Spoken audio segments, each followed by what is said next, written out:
Bonjour à toutes et à tous, je suis Bernard Bertrand, photographe et réalisateur et ambassadeur Lumix. Je vais vous parler d'un mode photographique et plus particulièrement du mode haute résolution en photo. Le Lumix GH6 est un appareil capable de produire des images de 25 millions de pixels en photo. Mais lorsque vous l'utiliserez en mode haute résolution, vous allez être capable de produire des images de 100 millions de pixels. Et le plus impressionnant, c'est qu'on sera capable de le faire à main levée. Bien sûr, l'idée étant quand même de tâcher de bouger le moins possible.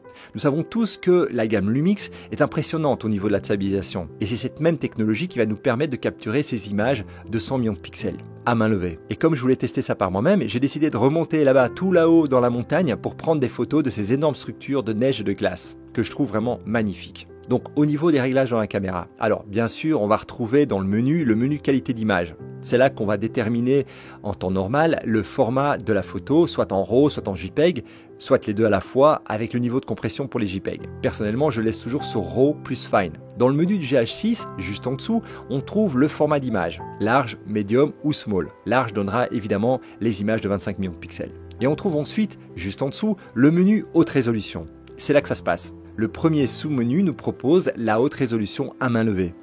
Quand j'ai vu ça, je me suis dit, ça va être incroyable. Ensuite, là aussi, on peut déterminer la qualité de l'image. La première proposition, qui s'appelle Combine, revient en fait à utiliser le format défini dans le menu principal du boîtier. Mais on a donc aussi le choix de paramétrer un format d'enregistrement pour les images lorsqu'on shoot en haute résolution. Dans mon cas, je reste là aussi sur RAW plus Fine. Juste en dessous, on voit qu'on a le menu qui nous propose l'option soit de produire des images de 100 millions de pixels, soit de 50 millions de pixels.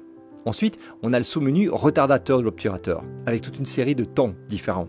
Dans mon cas, pour le test que j'ai réalisé, je me suis mis à 2 secondes. Donc une fois que je déclenche, l'appareil va me donner donc 2 secondes pour bien verrouiller ma position et retenir mon souffle. Et donc bouger le moins possible. Là, on est pratiquement prêt pour la capture haute résolution. Il nous suffit donc à ce moment-là d'aller tourner le bouton en haut à gauche sur le boîtier, de 3 clics, pour aller sur la position haute résolution.